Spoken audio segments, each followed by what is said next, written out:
서쓰지 않는다 이런 말이 있습니다. 사람들은 변하지 않는다 이런 이야기지요. 우리가 사람들이 안 변한다는 걸 많이 경험합니다. 남자들이 군대를 가면 변한 것 같지 않습니까? 안 쓰던 부모님에게 편지도 쓰고 그리고 부모님에게 효도하겠다 그러고 초휴가를 나오면 새벽같이 일어나서 방을 청소합니다. 아, 그래서 드디어 인간이 됐구나. 근데 제대하면 원래대로 돌아오지요. 죄수들은 감옥에 들어가서 이제 자신의 죄를 뉘우쳤다 그러고 다시는 죄를 짓지 않는다 그럽니다. 그러고 나오면 또다시 죄를 지어서 감옥에 들어가는 경우가 있죠. 가끔 보면 집을 엉망으로 만들어 놓고 사는 사람들이 있습니다. 집이 완전히 쓰레기장인 사람들.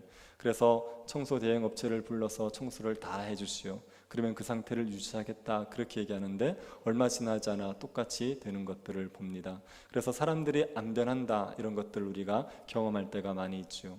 그런데 사람들이 전혀 안 변하는 건 아닙니다. 사람들이 변하는 경우도 있습니다. 오이라 미스요라는 일본의 변호사가 있습니다. 이 변호사는 어릴 때 학교에서 왕따를 당했습니다. 너무 고통스러워서 자살을 시도했죠. 그렇게 죽고 싶을 만큼 괴로웠는데 부모님들이 알아주질 않는 겁니다. 그래서 반항을 하기 시작합니다. 폭주족과 올려 다니고 그 다음에 마약을 하고 혼음을 하고 그리고 16살 때 그 야쿠자의 보스랑 결혼을 합니다. 그렇게 방탕하게 살았습니다. 그러다 양아버지 한 명을 만났는데 그 양아버지 때문에 삶이 바뀌었습니다. 검정고시를 치고 공부를 해서 변호사가 되어서 청소년들, 자신같이 탈선한 청소년들을 도와주는 그런 변호사 활동을 하고 있습니다.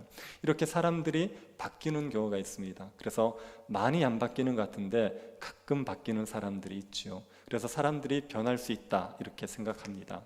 기독교 교리도 사람들이 바뀐다는 걸 말하고 있습니다. 기독교의 진리는 사람들이 예수를 받아들이면 변한다는 거예요. 그렇게 안 변하던 사람들이 그렇게 때려주고 싶은 남편이 예수를 믿으면 바뀐다. 이게 기독교의 교리죠. 그리고 기독교는 성화를 얘기합니다. 예수를 믿는 사람들이 날마다 점점점 자라갈 것. 이전에 처음 예수 믿을 때와 예수를 믿고 10년, 20년이 지나면 비교할 수 없는 인격의 사람으로 바뀐다는 것을 기독교 교리는 말하고 있습니다. 사람이 바뀝니다. 그런데 무엇이 사람을 바꾸어내겠습니까? 무엇이 변하지 않는 그 완고한 사람들을 놀라운 변화를 가져올 수가 있겠습니까? 술람미 여자가 어떻게 변했는지를 보면 알 수가 있습니다. 솔로몬을 처음 만났던 술람미 여자와 우리가 이제 아가서의 끝부분에 이르는 술람미 여자는 다릅니다. 처음 모습과 많이 달라졌고 많이 변했습니다. 술람미 여자가 어떻게 해서 변하게 됐는지를 솔로몬이 술람미 여자를 대하는 태도를 보면 알 수 있죠. 오늘 본문도 술람미 여자에 대한 솔로몬의 사랑 노래입니다.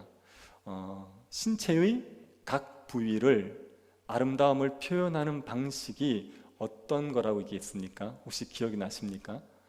이게 와츠프, 이런 시 형식이 있습니다. 와츠프라고 각각의 신체의 아름다움을 노래하는 방식입니다. 오늘도 그 와츠프입니다. 솔로몬이 술람미 여자의 신체의 아름다움을 노래하고 있는 겁니다. 그런데 솔로몬이 술람미 여자의 아름다움을 노래하게 된 이유가 있습니다. 6장 13절 한번 보시겠습니까? 돌아오고 돌아오라 술람미 여자여 돌아오고 돌아오라 우리가 너를 보게 하라 너희가 어찌하여 마하나임에서 춤추는 것을 보는 것처럼 술람미 여자를 보려느냐. 여기 이 6장 13절의 앞부분은 술람미 여자를 부르는 예루살렘 여자들의 이야기입니다. 그래서 여자들이 술람미 여자에게 우리에게 돌아와라 우리가 너를 보고 싶다 이렇게 얘기하는 겁니다. 왜 보고 싶냐면 마하나임에서 춤추는 것처럼 술람 여자가 추는 춤을 보고 싶은 겁니다. 마하나임은 이게 하나님의 군대라는 의미입니다. 하나님의 군대라는 의미의 마하나임에서 추는 춤은 승전을 기뻐하면서 추는 춤이에요. 그런 술람 여자가 승전을 기뻐하면서 춤추는 것처럼 즐겁게 춤추는 모습을 예루살렘 여자들이 보고 싶은 거예요. 그래서 우리에게 돌아와라 돌아와라 이렇게 얘기했습니다. 그런데 뒷부분에 보면 너희가 어찌하여 마하나임에서 춤추는 것을 보는 것처럼 술람 여자를 보려느냐. 이 말은 솔로몬의 말입니다. 솔로몬이 그 여자들에게 뭐라 그러냐면 너희들이 술람 여자를 보고 싶어 하는데 술람 여자를 춤추는 무녀처럼 생각하면 안 된다는 겁니다. 술람 여자는 너희들이 그렇게 쉽게 생각할 만큼 그렇게 볼품없는 그냥 춤추는 무위 정도 그런 여자가 아니라는 겁니다. 술람 여자는 너무너무 아름다운 여자다. 그러면서 7장 1절부터 술람 여자의 아름다움을 와츠프로 노래하고 있는 겁니다. 7장 1절 한번 보시겠습니까? 귀한 자에 따라 신을 신은 내 말이 어찌 그리 아름다운가. 내 넓적다리는 둥글어서 숭늉공의 손이 만든 구슬겜이 같구나. 술람미 여자가 귀한 자의 딸이라고 말하고 있죠. 원래 술람미 여자는 귀한 자의 딸이라는 것은 귀족집의 자녀다, 아주 지체 높은 집의 자녀다, 이런 의미입니다. 술람미 여자가 귀족의 자녀입니까? 지체 높은 집의 자녀입니까? 아니죠. 농부의 딸입니다. 그래서 술람미 여자는 귀한 자의 딸이라고 부름을 받을 만한 신분이 아닌데, 그런데 솔로몬이 귀한 자의 딸 이렇게 불러줍니다. 왜 그렇습니까? 예전에는 농부의 딸이었지만 지금은 솔로몬과 결혼한 왕비지 않습니까? 솔로몬과 결혼하고 나서 귀한 자의 딸이 된 거죠. 원래 신분은 농민의 딸이지만 솔로몬 때문에 귀한 자의 딸 이렇게 부름을 받고 솔로몬이 그렇게 인정해 주는 겁니다. 그러니 제 건 줄 알았습니다. 그러니 이 솔로몬이 그 예루살렘 여자들에게 아니 그렇게 이 귀한 자의 딸을 춤추는 무희처럼 그렇게 생각했어야 되겠냐 이렇게 이야기를 하는 겁니다. 그러고 나서 이제 술람 여자의 아름다움을 신체 하나씩 들어서 설명하죠. 제일 먼저 넓적다리입니다. 넓적다리는 둥글어서 숭늉공의 손이 만든 구슬겜이 같구나 그렇게 얘기합니다. 넓적다리가 이제 허벅지 아닙니까? 허벅지에 곡선이 둥근 거예요. 그러니까 이제 제가 이거 여자의 신체를 이렇게 자세히 설명하는 게 좀 민망하지만 허벅지가 아주 그 꿀벅지라 그래서요. 이게 보면은 탱글탱글하고 곡선이 너무 예쁜 거예요. 그래서 이 솔로몬이 어디에 비유하냐면 숭늉공이 그 손으로 만든 구슬겜이 솜씨 좋은 장인이 구슬을 만들었습니다. 여기 구슬이 장신구입니다. 솜씨 좋은 장인이 장신구를 만들었는데 그 장신구의 곡선, 그 매끄러운 곡선과 술람 여자의 허벅지가 닮은 거예요. 그래서 숭늉공이 정말 깎아 만든 것처럼 정말 부드럽고 매끈한 곡선을 가지고 있다 이렇게 칭찬하는 겁니다. 그 다음에 발을 얘기하죠. 발이 아름답다고 얘기하는데 발은 이 신발을 신은 발을 얘기하는 겁니다. 신발을 신은 발이 아름답다 이렇게 얘기했습니다. 그러고 나서 배꼽과 허리를 묘사합니다. 2절 한번 보시겠습니까?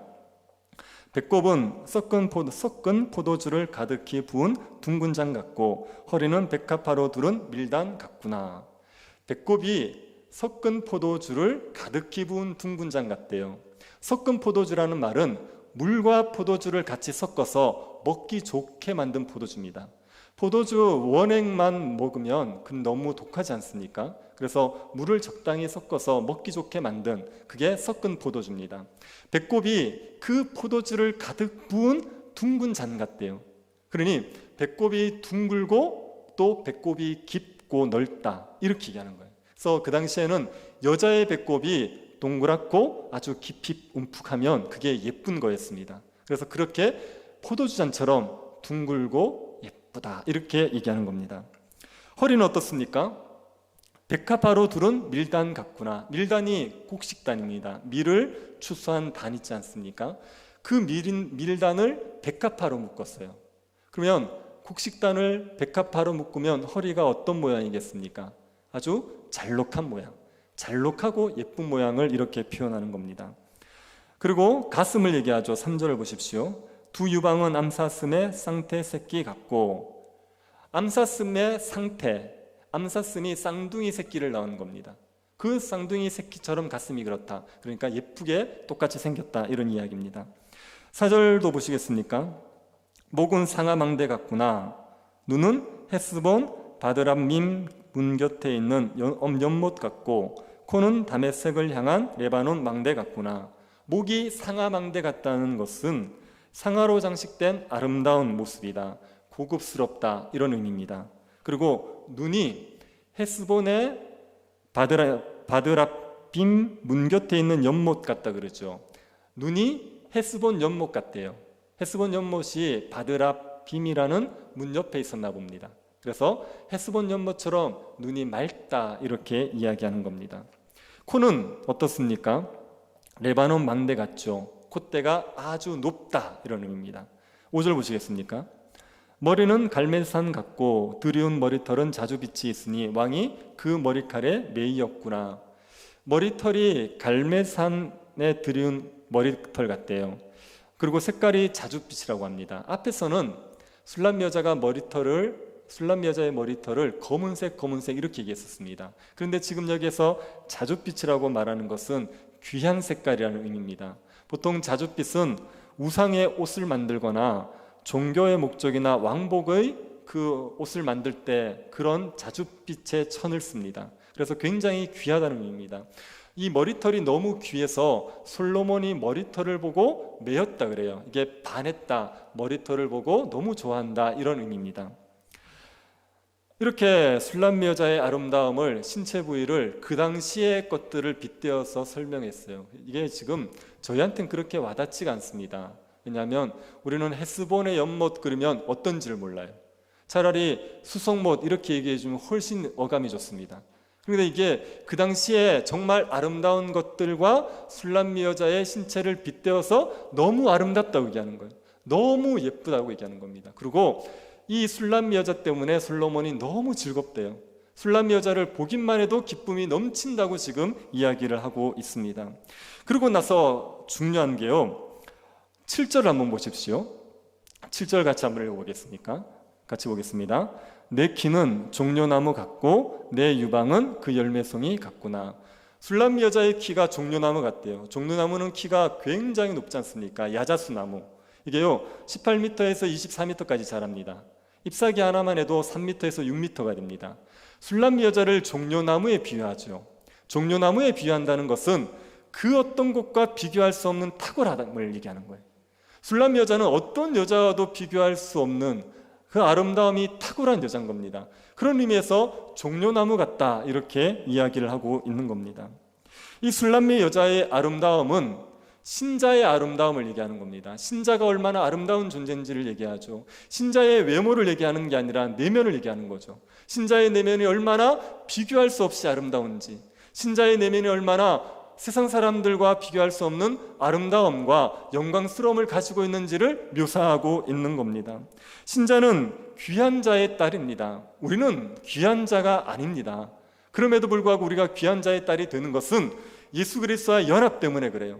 예수 그리스도와 연합됨으로 말미암아 우리는 귀한 자의 딸로 인정을 받지요. 정말 비천하고 볼품없고 계달의 장막 같은 자들이었는데 예수 그리스도와 연합함으로 귀한 자의 딸이 되는 겁니다. 하나님이 우리를 귀한 자의 딸로 봐주시는 겁니다.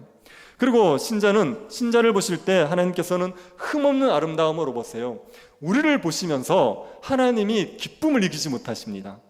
우리의 눈빛, 우리의 허리, 우리의 머리털 이런 것들을 보시면서 우리의 작은 것들이라도 보시면서 너무너무 기뻐하세요. 우리를 보시면서 즐거워하세요. 우리를 보면서 너무너무 행복하세요. 여러분 이걸 믿읍시다. 정말 믿으십시오. 여러분의 외적인 모습이 어떠하든지 간에 예수 그리스도 안에 들어간 순간 그리스도 때문에 하나님이 우리를 보실 때 말할 수 없이 기뻐하시면서 우리를 보시는 겁니다.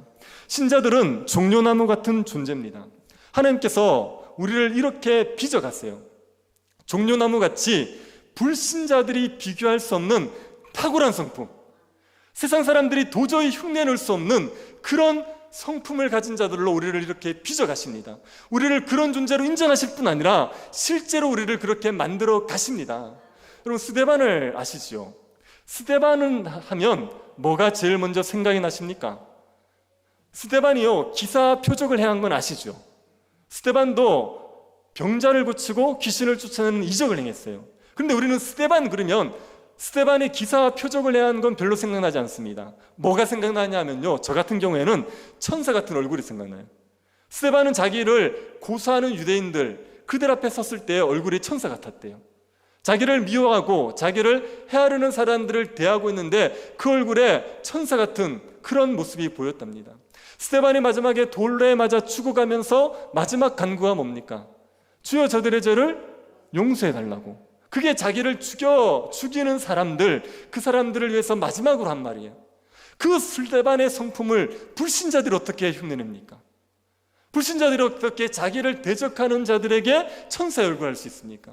지금이요, 얼마나 사나운 시대인지 모릅니다. 사람들이 분노가 차있어요. 코로나 이후로는 더 심각해졌어요. 그래서 건드리면 폭발합니다. 조금만 싫은 소리 해보십시오. 잠시도 안 찾고 바로 대드는 게 지금 사람들의 모습이에요. 그런 사납고 그렇게 포악한 사람들 속에서 신자들은 스데반 같은 그런 성품의 사람들이 될 수 있는 거죠. 하나님이 그렇게 빚어가시고 만들어 가시는 겁니다. 바나바를 아시지 않습니까? 바나바는 성도들을 위해서 자기의 밭을 내놨어요. 자기의 땅을 내놨습니다. 아니, 성도를 얼마나 사랑하면 성도들을 위해서 밭을 내놓을 수 있습니까? 이런 사랑을 누가 할 수 있습니까? 어느 세상 사람이 이웃을 위해 자기 밭을 내놓습니까? 그런 일을 누가 할 수 있겠습니까? 그런데 바나바가 그렇게 사랑이 풍성한 사람이었습니다. 초대교회 사도들은 핍박을 받지 않았습니까? 복음을 전하면서 사내들인 공회의 핍박을 받는다고요. 사내들인 공회가 예수님을 죽였던 공회입니다. 그 사내들인 공회에서 사도들에게 뭐라 그랬냐면 복음을 증거하지 말라 그랬어요. 그때 사도들이 그 공회 앞에서 당당하게 말하지 않습니까? 하나님 말씀 듣는 것과 너희 말 듣는 것 중에 어느 게 옳은가 판단해봐라. 우리는 복음을 증거하지 않을 수 없다고 얘기했어요. 그 핍박 가운데서도 복음의 진리를 담대하게 전할 수 있는 그런 용기, 이걸 어떻게 세상 사람들이 가질 수가 있습니까? 초대교회 성도들은 환난 가운데 믿음을 지켰다고요. 예수 그리스도를 믿는 것 때문에 유리방황합니다. 예수 믿는 것 때문에 재산을 빼앗깁니다. 예수 믿는 것 때문에 감옥에 갇힌다고요. 그런데도 불구하고 예수 그리스도가 진리라는 이 복음을 딱 붙들고 견고하게 버텨버리지 않습니까? 이런 인내가 세상 어디에서 볼 수 있습니까? 하나님께서 신자들을 이런 종려나무 같은 자로 만들어 가시는 거예요. 우리 안에 예수 그리스도와의 연합으로 말미암은 그 성령께서 우리를 빚으셔서 예수 그리스도의 그 통치 아래서 우리가 종려나무 같은, 세상이 흉내낼 수 없는, 세상이 닮을 수 없는, 세상이 따라올 수 없는 신의 성품에 참여한 자로 만들어 가시는 겁니다. 여러분, 기독교 역사에 영적인 거장이라는 사람들 있지 않습니까? 우리가 알고 있는 존 버년 있지 않습니까? 천루역정을 쓴 존 버년은 엄청난 박해를 당했습니다. 감옥에서 수년을 고통을 겪었어요. 그때 존 버년이 자기 자녀들을 생각하면 뼈에서 살점을 뜯어내는 고통을 겪는다 그랬어요. 그럼에도 불구하고 그 모진 환난을 견뎌내면서 믿음을 지켜가지 않습니까?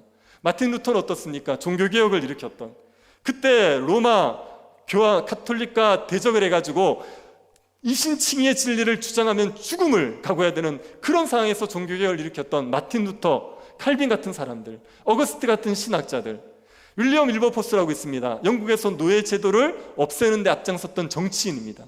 이런 사람들이 영적인 거장입니다. 이런 거장들은 특별한 사람들이 아니고요, 예수를 믿는 모든 사람들을 하나님께서 이런 거장으로 만들어 주실 수 있는 거죠. 우리가 이렇게 하나님 앞에 탁월한 성품을 가진 자들로 빚어져 갈 수 있도록 부름을 받은 겁니다. 여러분, 이런 거장들이 되면, 이런 영적인 종려나무 같은 사람들이 되면 얼마나 사람들에게 유익을 주는지 모릅니다. 여기 보면 종려나무에 비유하고 나서 그 열매를 유방에 비유하죠. 종려나무는요, 키만 큰 게 아닙니다. 거기에 열매가 있어요. 그 열매가 많은 사람들에게 유익을 주지 않습니까? 8절 9절도 한번 보십시오. 내 유방은 포도송이 같고 내 콧김은 사과 냄새 같고 내 입은 좋은 포도주 같을 것이니라. 내 유방은 포도송이, 콧김은 사과 냄새, 입은 좋은 포도주. 이게 다 그 건조한 땅, 가문 땅에 해갈해주는 과일들이에요. 이 과일들을 먹으면 원기가 회복되는 것들입니다. 이 종려나무 같은 술람미 여자는요, 그냥 탁월한 성품만 가진 게 아니라 많은 사람들을 유익해 한단 말이에요. 많은 사람들을 먹이고 원기를 회복시켜주고 도움을 주는 그런 존재가 되는 겁니다. 그런 존재가 신자지요. 신자는 세상이 따라올 수 없는 탁월한 성품을 가지고 많은 사람들에게 유익을 주는 존재입니다. 세상의 소금이 되는 존재, 세상의 빛이 되는 존재, 그런 존재가 신자인 거죠. 우리가 그런 존재로 부름을 받았습니다. 종려나무 같은 신자가 되기를 원하시죠? 어떻게 신앙생활하면서 고만고만하게만 살겠습니까? 어떻게 불신자랑 별 차이 없이 그렇게만 살겠습니까? 불신자들이 따라올 수 없는 탁월한 성품을 가진 자들이 좀 되어야 되지 않겠습니까? 어떻게 이게 가능하겠습니까? 이런 존재가 되었다는 걸 1차적으로 믿으셔야 돼요. 이거는요, 믿음으로만 누릴 수 있는 겁니다. 예수를 믿음으로 말미암아 우리가 그리스도와 연합한 자가 되어졌다고, 그래서 우리를 하나님이 완전한 자로 보신다는 걸 믿으셔야 됩니다. 우리를 종려나무같이 그렇게 신의 성품에 참여한 자로 인정하고 계시고, 우리를 그렇게 만들어가기 위해서 우리를 부르셨다는 걸 여러분이 믿으셔야 됩니다. 이것을 믿어야지 그래야 이 종려나무 같은 성품의 사람들, 탁월한 자들로 자라갈 수가 있습니다. 하나님께서 우리가 실제로 그렇지 않지만 그런 존재로 인정해 주시는 거예요. 우리가 이런 그리스도 안에서 완전한 자가 되었다는 걸 인정해 주시는 겁니다. 이런 인정이 우리를 변화시키게 한다는 걸 아세요. 하나님이 우리를 사랑해 주면, 우리를 그런 존재라고 인정해 주면 우리가 그렇게 바뀌어 갈 걸 아시기 때문에 하나님은 우리가 실제로는 그렇지 않을지라도 그리스도 때문에 종려나무 같은 존재라는 걸 인정해 주시고 그런 존재로 우리를 봐주시는 겁니다. 끊임없이 이걸 되새길 때 우리가 그런 존재로 살아갈 수가 있습니다. 아프리카의 어떤 부족은 결혼할 때 아내의 집에 황소를 갖다 준답니다. 그래서 보통은 한 마리를 갖다 줘요. 그런데 조금 이제 괜찮다, 2마리, 아주 괜찮을 때 3마리, 아내가 너무 마음에 든다 그러면 3마리를 주는 겁니다. 근데 그 아프리카 부족의 추장이 결혼을 하는데 황소 7마리를, 9마리를 끌고 가는 거예요. 그리고 은타비생이라는 그 여자의 집에 9마리를 줬습니다. 그 집은 굉장히 볼품없는 집이었어요. 그런데도 9마리 황소를 갖다 준 거예요. 그러고 나니까 어떤 일이 벌어지냐면요, 이 은타비생이라는 여자가 추장의 아내가 되지 않습니까? 그러고 나서 황소 9마리의 가치를 내버려요. 그 부족들을 얼마나 잘 돌보는지, 이 은타비생이 없으면 부족이 안 돌아간다고 얘기할 정도로 그렇게 잘 돌봅니다. 무슨 생각이 그를 바꿨냐면 황소 9마리를 받았다는 생각이, 끊임없이 생각하는 거예요. 나는 황소 9마리를 받은 여자, 나의 남편은 나를 황소 9마리의 가치로 인정해 준 거야. 그래서 그런 존재라는 걸 믿으니까, 그런 존재가 되었다는 걸 각인하니까 그렇게 살아버리는 거예요. 그렇게 살기 위해서 애쓰게 되는 겁니다. 그러면서 사람이 바뀌어 가는 겁니다. 로마서에서도 우리에게 거룩하게 살 수 있는 비결을 이렇게 얘기한다고요. 로마서 6장 11절 한번 보십시오. 이와 같이 너희도 너희 자신을 죄에 대하여는 죽은 자요 그리스도 예수 안에서 하나님께 대하여는 살아있는 자로 여길지어다. 죄에 대해서 죽은 자요 하나님에 대해서 산 자로 여겨라, 생각해라, 믿어라. 그런 존재가 되었다는 걸 끊임없이 되새겨라. 이게 우리가 죄를 이기고 거룩하게 살아갈 수 있는 비결입니다. 복음은 우리의 존재가 그렇지 못함에도 불구하고 완전한 존재인 것처럼 인정해 주는 거예요. 예수 그리스도 때문에 그런 인정을 우리에게 허락해 주는 겁니다. 이걸 끊임없이 믿어버리는 사람, 이걸 믿고 그런 존재가 되었다는 걸 확신하고 되새기는 사람들은 이런 삶들을 살아낼 수가 있습니다. 그러니 여러분, 그리스도 안에서 완전한 존재가 되었다는 걸 믿으십시오. 신자는 다른 사람들을 험담하는 건 너무 어울리지 않는 존재예요. 여러분의 입에 남을 욕하는 것을 올리는 것조차 우리는 어울리지 않는 존재로 부름을 받은 거예요. 하나님은 우리가 절대로 남을 험담하지 않는 존재처럼 봐주시는 거예요. 우리의 입술에 하나님을 찬양하는 이 입으로 사람들을 욕하는 일을 하지 않을 거라고 인정하십니다. 그러니 우리는 그런 게 어울리지 않는 존재라는 걸 기억하십시오. 우리는 작은 어려움에 낙심하는 것과 어울리지 않는 사람들이에요. 좀 힘든 게 있을 수 있죠. 그런데 그것을 마치 세상이 무너진 것처럼 큰일로 받아들이고 낙심하는 것은 신자와 어울리지 않습니다. 하나님 그렇게 우리를 보시지 않으세요. 우리가 사방으로 오겨쌈을 당하여도 쌓이지 않는 존재, 그런 존재로 우리를 부르셨고 그런 존재로 인정하고 계십니다. 우리는 그렇게 살아갈 수가 있습니다. 이기적으로 행동하는 게 우리에게 어울리지 않습니다. 분노하고 욕하는 게 우리에게 어울리지 않습니다. 우리는 그런 존재로 부름을 받지도 않았고 하나님 우리를 그렇게 보시지도 않습니다. 하나님 앞에서 완전한 존재가 되었다는 걸 믿으십시오. 하나님 우리를 사랑하셔서 종려나무 같은 존재로 우리를 보시고 그렇게 빚어갈 걸 자꾸만 믿으셔서 이 종려나무 같은 신자의 모습으로 변화되시기를 바랍니다. 솔로몬이 술람의 여자를 아름답다 얘기해줬어요. 사랑한다 얘기해줬어요. 그 사랑 때문에 술람의 여자가 바뀌었어요. 점점 근사하게 바뀝니다. 술람의 여자가 솔로몬을 사랑하는데 어떻게 사랑하는지 한번 보십시오. 10절 한번 보시겠습니까? 나는 내 사랑하는 자에게 속하였도다. 그가 나를 사모하는구나. 여러분, 나는 내 사랑하는 자에게 속했다. 이게 앞에서 두 번 더 나왔습니다. 기억나시죠? 2장 한번 보십시오. 2장 13절, 16절. 내 사랑하는 자는 내게 속하였고 나는 그에게 속하였도다. 그가 백합화 가운데서 양떼를 먹이는구나. 여기서 내 사랑하는 자가 내게 속했다. 나는 그에게 속했다. 이렇게 한번 얘기했고요. 6장 3절. 나는 내 사랑하는 자에게 속하였고 내 사랑하는 자는 내게 속하였다. 이건 순서가 바뀌었다고 말씀드렸죠. 처음에는 내가 중심이었어요. 그런데 좀 지나니까 상대가 중심입니다.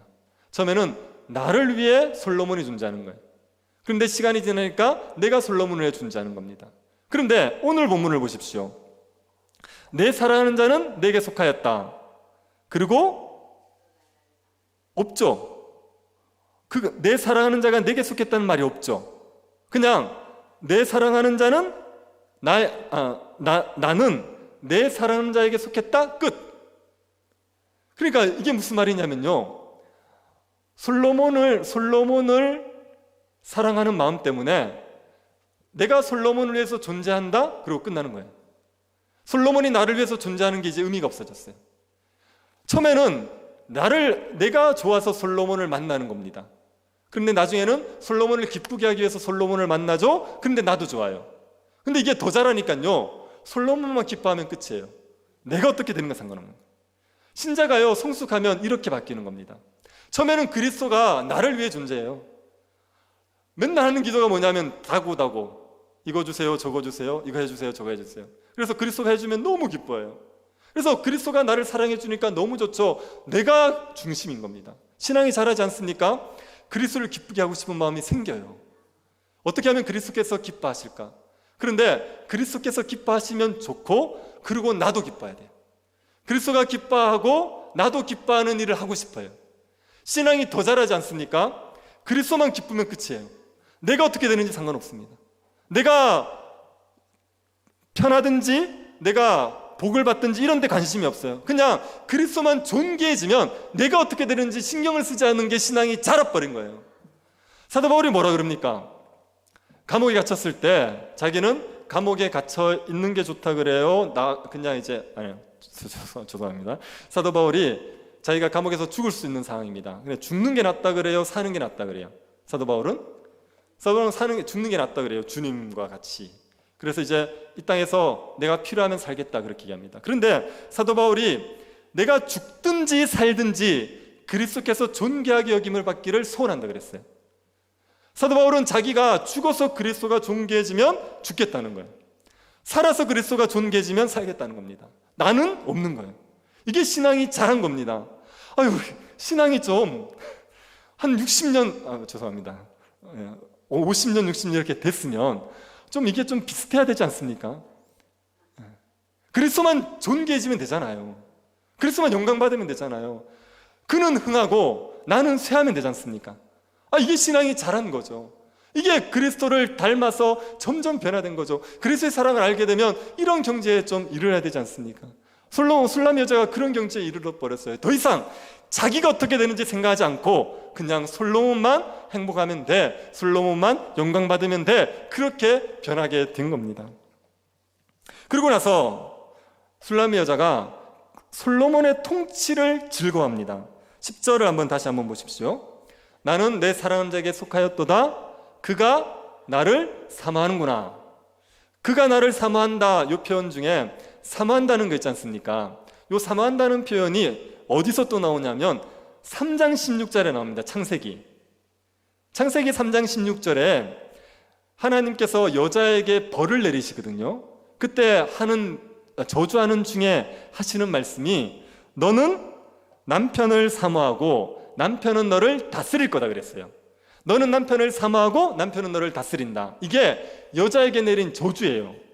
여러분, 아내는 남편을 사모해야 되는 게 당연합니까? 아닙니까? 당연하죠. 아내가 남편을 사모해야 되죠. 이렇게 반응 없는 이유는 뭐죠? 사모하는 게 맞죠? 근데 이게 저주래요.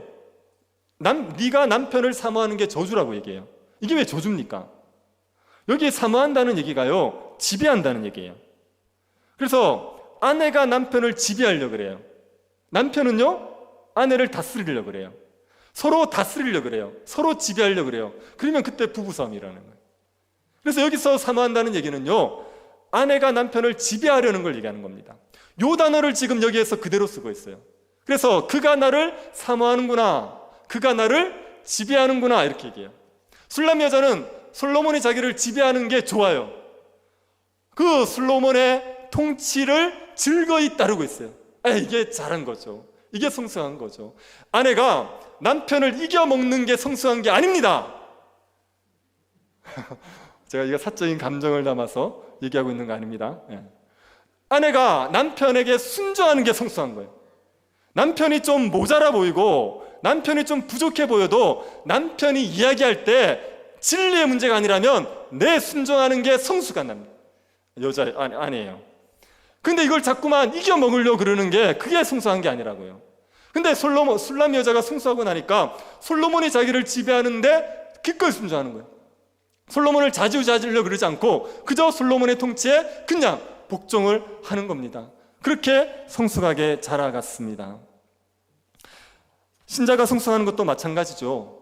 그리스도께서 말씀하시면 그대로 해버리는 거예요.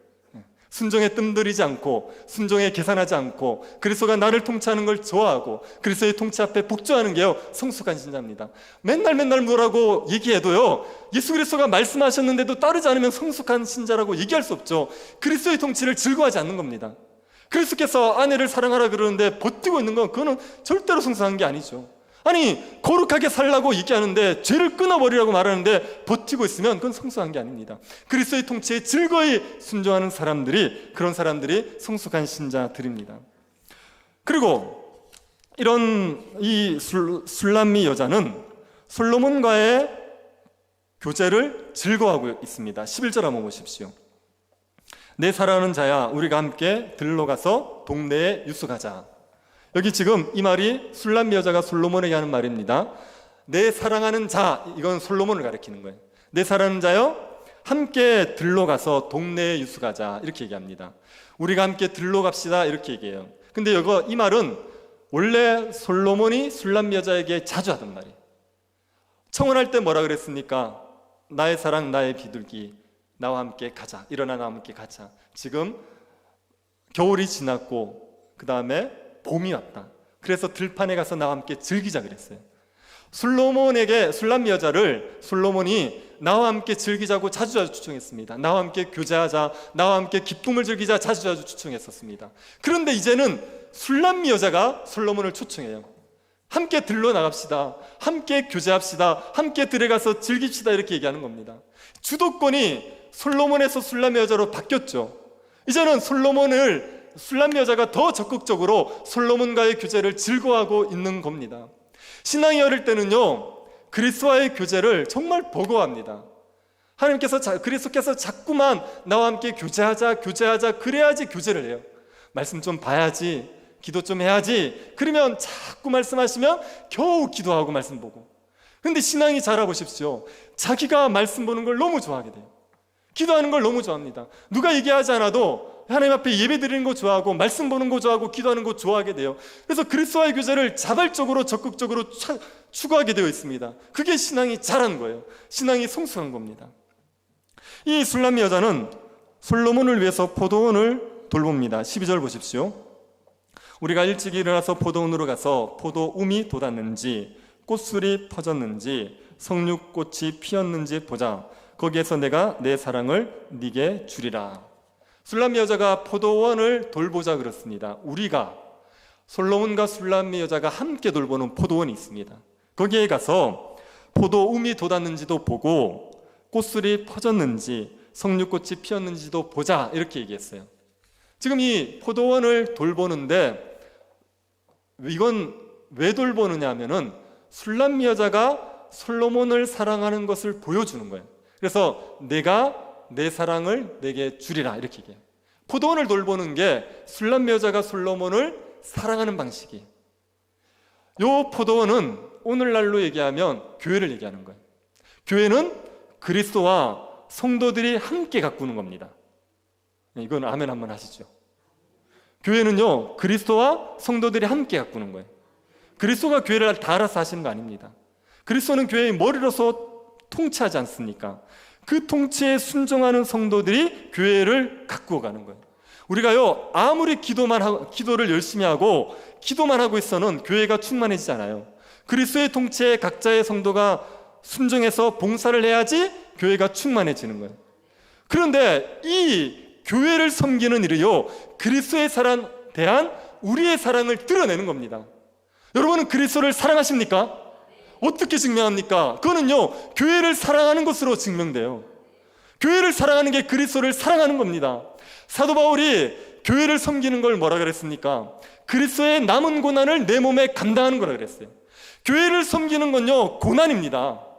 교회를 섬기는 게 얼마나 힘든데요. 교회 섬기는 게 쉽다고요? 그렇지 않아요. 교회 섬기는 건 십자가 지는 고난 같은 고통을 겪게 되어 있어요. 그런데 그게요, 그리스도를 사랑하는 신자의 표현 방식입니다. 그리스도를 사랑하는데 교회를 안 섬겨요? 그럴 수는 없어요. 절대로 그럴 수 없습니다. 그리스도를 사랑하는데 교회를 나몰라 해요? 그럴 수 없어요. 그거는 그리스도를 사랑하는 거 아니에요. 아무리 그리스도를 사랑한다고 말해도 교회에 대해서 무관심한 사람들은 그리스도를 사랑하는 게 아니라 그냥 말만 그렇게 할 뿐입니다. 실제로 교회를 섬겨야 그게 그리스도를 사랑하는 거예요. 교회의 머리 대신 그리스도를 사랑해서 교회가 충만하게 자라가기 위해서 수고를 감당하는 사람들이 그리스도에 대한 사랑을 표현해내는 겁니다. 신자가 성숙하면 반드시 교회를 섬기게 되어 있습니다. 그리고 신자가 성숙하면 그리스도를 위해서 좋은 것들을 드리고 싶어 하죠. 13절 한번 보십시오. 합한채가 향기를 뿜어내고 우리의 문 앞에는 여러 가지 귀한 열매가 새것 묵은 것으로 마련되었구나. 내가 내 사랑한 자를 너를 위하여 쌓아둔 것이로다. 여기 보면 합한채가 향기를 뿜어내죠. 합한채는 사랑의 열매입니다. 그래서 술람미 여자의 사랑이 향기를 발하고 있습니다. 술람미 여자가 문 앞에 여러 가지 귀한 열매, 새것, 묵은 것을 마련했다, 이렇게 그래요. 사랑하는 자 솔로몬을 위해서 문 앞에다가 새것, 묵은 온갖 귀한 것들을 쌓아둔 겁니다. 이게 무슨 말이냐면 솔로몬을 위한 예물, 솔로몬을 위한 선물들을 술람미 여자가 잔뜩 준비한 거예요. 왜요? 솔로몬에게 바치고 싶어서, 솔로몬을 기쁘게 하고 싶어서. 솔로몬을 위해서 자기가 가진 귀한 것들을 새 것이든 묵은 것이든 아끼지 않습니다. 자기가 가지고 있는 귀한 것들은 다 솔로몬에게 주고 싶어 하는 거예요. 성숙한 신자가 보여주는 모습입니다. 나에게 가장 귀한 것을 그리스도에게 드리고 싶은 거예요. 뭐 쓰다가 남은 것 말고요. 쓰다가 남은 거 이런 거 말고 정말 귀한 것 그리스도에 드리고 싶어요. 제가 가끔 보면 집에서 가전제품을 안 쓰시다가 교회에 필요하냐고 갖다 주시는 분이 있는데 제가 말씀드리는데 그렇게 가져오지 마십시오. 교회에다 드릴 거면 새 거를 드리십시오. 좋은 걸 드리십시오. 여러분이 쓰기에 아까운 거 있죠. 여러분이 하기 아까운 거 그거 드리면 딱 맞습니다. 그리스도께는 아끼지 않는 거예요. 원래 그리스도에게 가장 좋은 걸 드리는 거예요. 정말 성숙한 신자들은요, 그리스도를 위해서 가장 좋은 걸 바치게 되어 있습니다. 그리스도에게 드리는 걸 아까워하면요, 그건 아직 그리스도의 사랑을 모르는 거죠. 그리스도가 얼마나 우리에게 귀한 분인지를 모르는 겁니다. 그리스도를 정말 사랑하면 옛것이든 새 것이든 가장 귀한 걸 그리스도에게 드리고 싶어지는 겁니다. 술람미 여자가 많이 바뀐 것 같죠? 네, 이렇게 열심히 설명했는데 이렇게 반응을 안 하시면 술람미 여자가 많이 바뀐 것 같죠? 네. 뭐가 이렇게 바꿨습니까? 솔로몬의 사랑이, 솔로몬이 예쁘다 해주니까, 솔로몬이 귀하다 해주니까 그 사랑을 받으면서 이렇게 바뀌어 가는 겁니다. 그리스도께서 우리를 사랑하십니다. 그리스도께서 우리를 예뻐하십니다. 우리를 신체 하나하나 보시면서 너무 아름답다 하십니다. 그 하나님의 사랑을 믿으십시오. 그래서 우리가 이렇게 성숙한 신자로 자라갑시다. 어디에서든지 그리스도만 영광 받으면 되는, 나는 어떻게 되든지 상관없이 그리스도만 영광 받기를 원하는 신자들이 됩시다. 그리스도의 다스림을 즐거이 순종하는 그런 신자들로 자라갑시다. 그리스도와의 친밀한 교제를 열렬히 사모하는 신자들, 교회를 사랑해서 돌보고 그리스도에게 가장 좋은 것을 아끼지 않는 그런 신자들로 자라갈 수 있게 되기를 간절히 바랍니다. 하나님 아버지, 아담의 후손인 저희들을 사랑하셔서 예수 그리스도와 연합하게 하심을 감사드립니다. 그리스도 안에서 귀한 자의 딸이 되었고 하나님 보시기에 아름자가 되었음을 믿게 하여 주옵소서. 그리스도에게 속한 자답게 그리스도의 성품을 닮아가게 하여 주옵소서. 종려나무 같게 하셔서 많은 사람들을 유익하게 하여 주옵소서. 그리스도의 영광만을 생각하고 그리스도의 다스림에 순종하고 그리스도와의 친밀한 교제를 사모하게 하여 주옵소서. 교회를 사랑하게 하시고 그리스도를 위해서 가장 좋은 것을 아끼지 않게 하여 주옵소서. 걸어가신 예수님 이름으로 기도드립니다. 아멘.